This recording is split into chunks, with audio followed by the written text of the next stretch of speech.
జయలక్ష్మీనారాయణ్ ఎస్ఎల్ఎన్ఎస్ఎస్ group సభ్యులందరికీ స్వాగతం సుస్వాగతం. మనం భానుదాసన్ కథను గురించి తెలుసుకుంటున్నాము. భానుదాసరి ఎవరు, ఇంకా అసలు భానుదాసరి దాకా మనం వెళ్ళలేకపోయాం.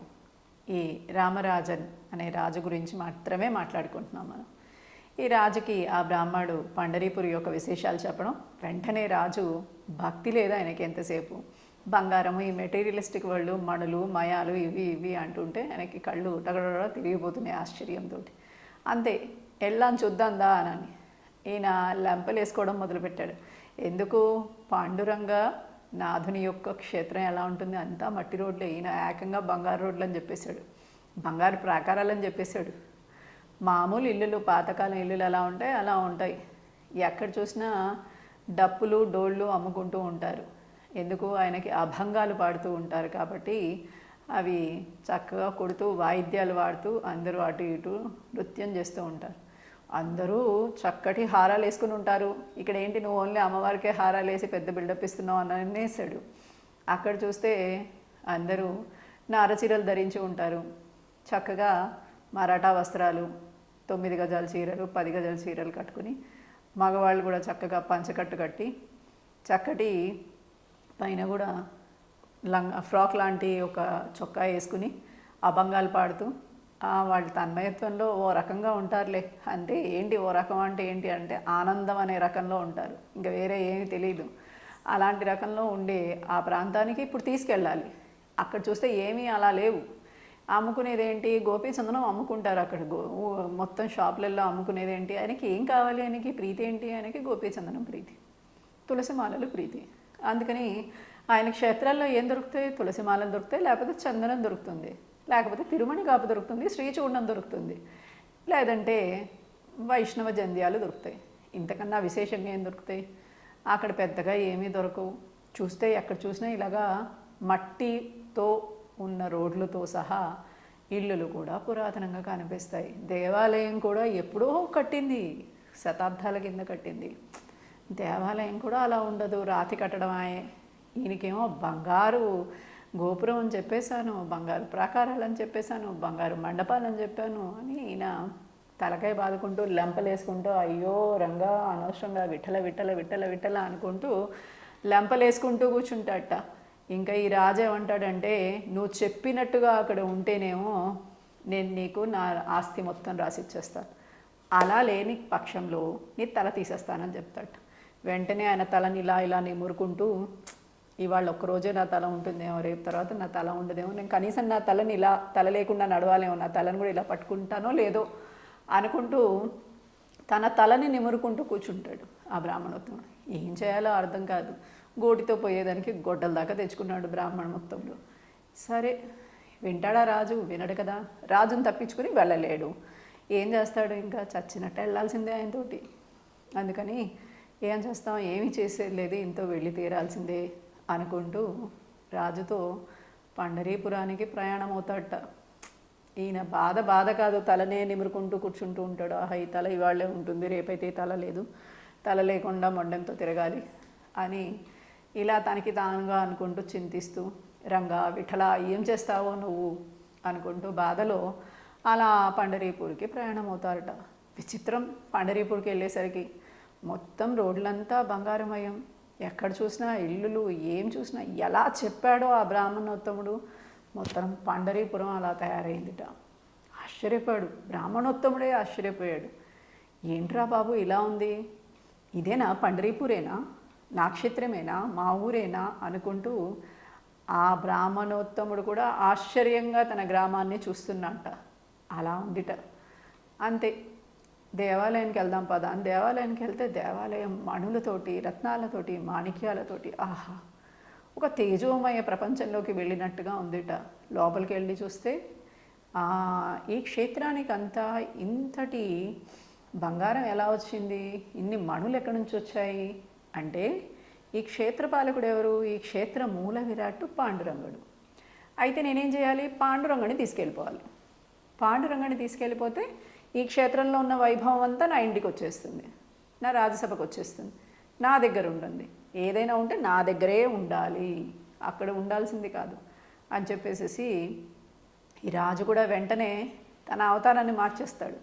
వెళ్ళేసేసి విఠల దగ్గరికి వెళ్ళేసేసి ఆయన దగ్గర ముందు నుంచుని విఠల విఠల విఠల విఠల విఠల విఠల విఠల విఠల నీ దయ కావాలి నాకు, నువ్వు నాతో రావాలి అనగానే వీడు ఇలా నుంచుని చిన్న పిల్లాడిలాగా చెప్పు ఎక్కడ రమ్మంటావో వచ్చేస్తాను అంటాడట. విచిత్రంగా ఎలా ఎవరైనా పిలిస్తే వచ్చేద్దాం అన్నట్టుగా ఉంటాడట విఠలుడు. అంత సౌలభ్యుడట. అంతే ఈయన వెంటనే నాతో నా రాజ్యానికి వచ్చేసే, నేను చక్కగా నిన్ను మంచి ఊరేగింపుతో తీసుకెళ్తాను, నేను చక్కగా పూజలు చేస్తాను, నిన్ను అలా కూర్చోపెడతాను ఇలా కూర్చోపెడతాను అని చెప్పి అనగానే ఈయన కూడా విఠలుడు కూడా భక్తి సులభుడు కదా, ఆయన ఏం చేస్తాడో తెలిసినా భక్తుడు కోరికని తీర్చడానికి ఈయన కూడా పాపం సరే సరే వెళ్దాం పద అనుకుంటే ఇలా ఇలా అని వచ్చేస్తాడట. వచ్చేసేస్తే అర్చామూర్తిని పట్టుకుని ఆయన రథంలో పెట్టుకుని చక్కగా ఊరేగింపుగా బ్రహ్మాండంగా, రాజు తలుచుకుంటే డబ్బులకు కొదవా రాళ్ళకు కొదవా, చక్కగా అలా టకా టకా టకా టకా తీసుకెళ్ళిపోయి ఆయన హంపి నగరము అంటే ఆయన క్షేత్రంలో, ఆయన రాజధానిలో, ఆయన విద్యానగరంలో ఈయనని ఒక దేవాలయం కట్టి అందులో ప్రతిష్ఠ చేసుకుని ఆయన ఆరాధన చేసుకుంటూ ఉంటాడు.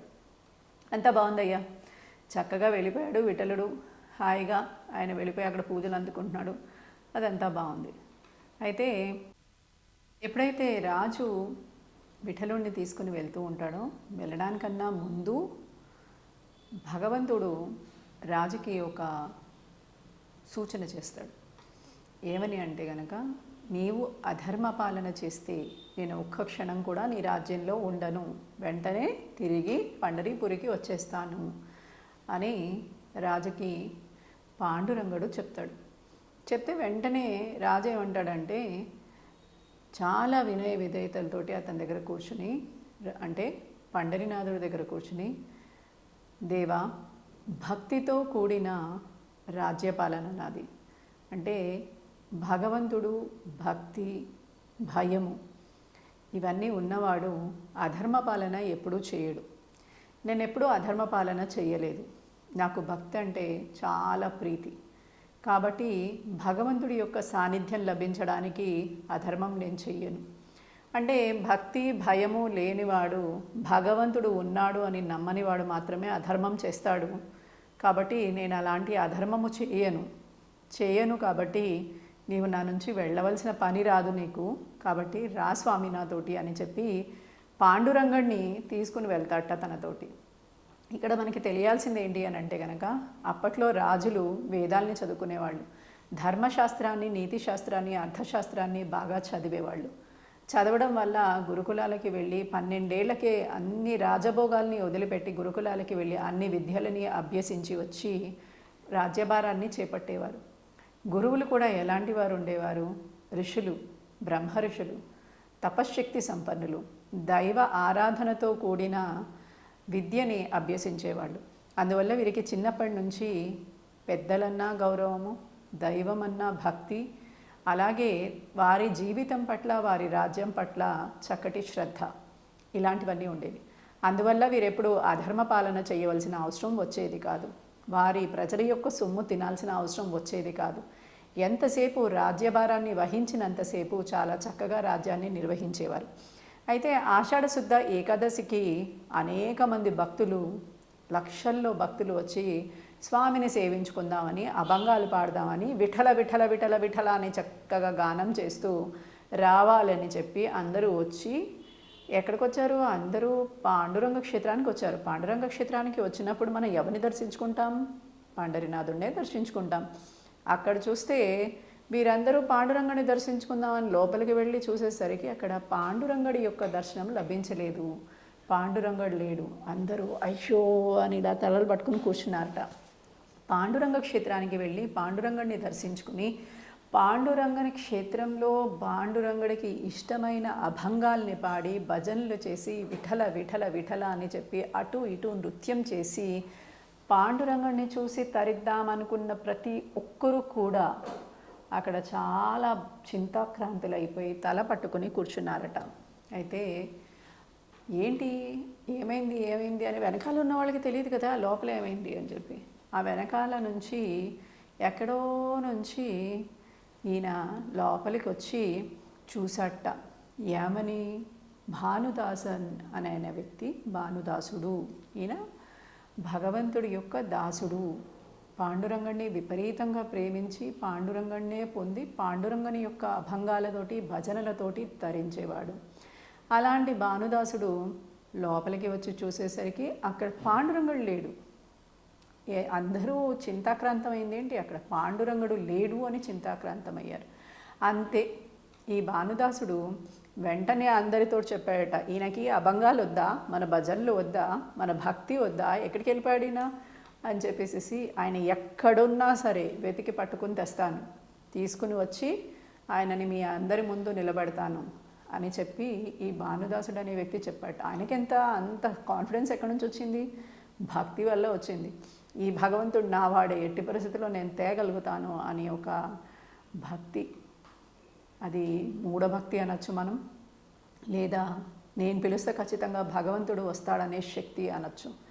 అలాంటి శక్తితో కూడిన భక్తి ఈ భానుదాసుడిది.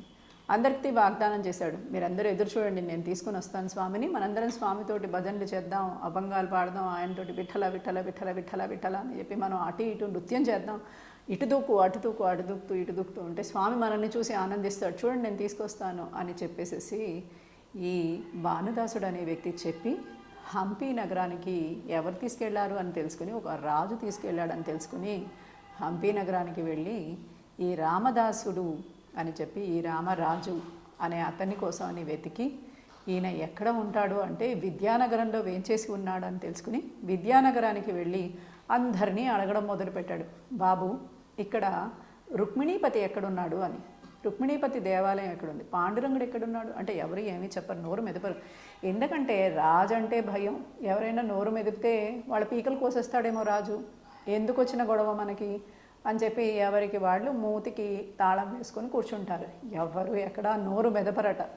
ఈ నోరు మెదపకపోయేసరికి ఏం చేయాలబ్బా అనుకుంటూ ఉంటే ఒక వైష్ణవ భక్తుడు, వైష్ణవ బ్రాహ్మణోత్తముడు అక్కడి నుంచి వెళ్తూ ఉంటే ఆయన్ని చూసి ఈయన నాకు సమాధానం చెప్పచ్చేమో అని చెప్పి ఆయన దగ్గరికి వెళ్ళి, పండరీపూర్లో ఉన్న రుక్మిణీపతి ఎక్కడున్నాడయ్యా, ఆయనను చూడాలని వచ్చాను అని.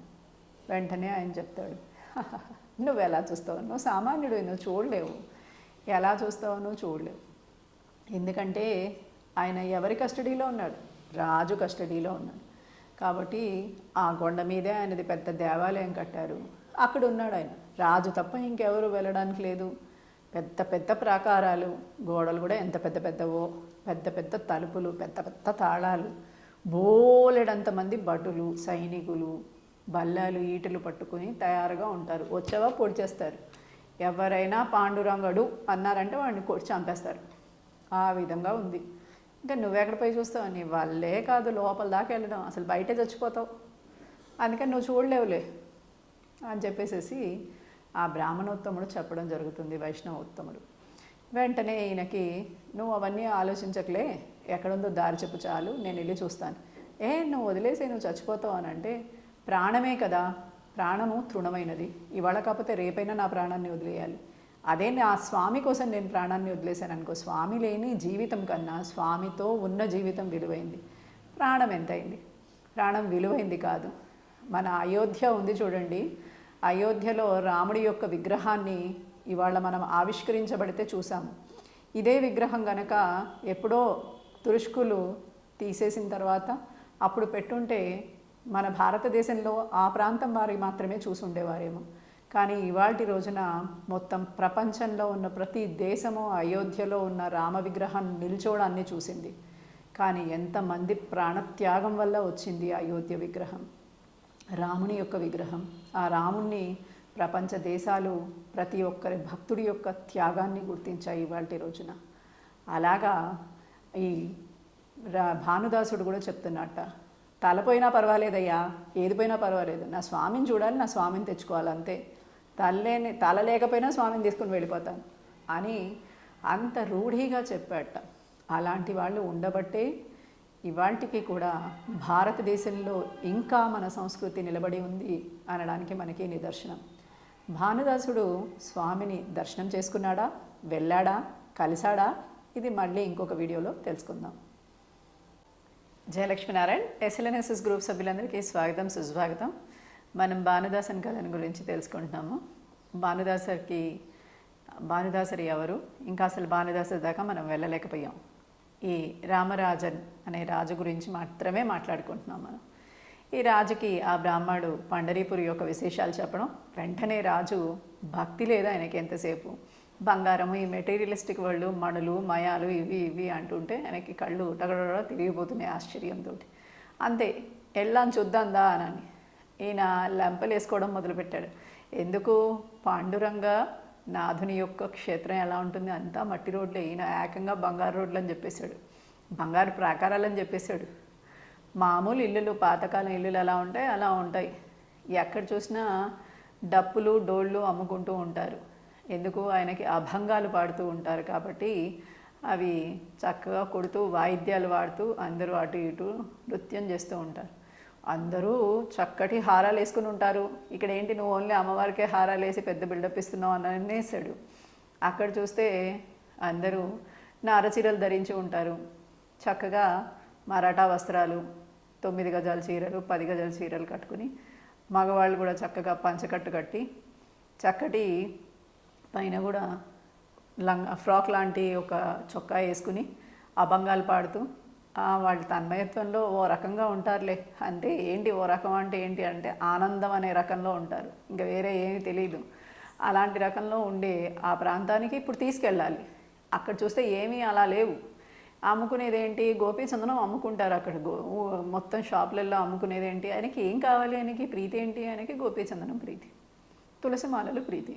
అందుకని ఆయన క్షేత్రాల్లో ఏం దొరుకుతాయి? తులసిమాలలు దొరుకుతాయి, లేకపోతే చందనం దొరుకుతుంది, లేకపోతే తిరుమణి కాపు దొరుకుతుంది, శ్రీచూర్ణం దొరుకుతుంది, లేదంటే వైష్ణవ జంధ్యాలు దొరుకుతాయి.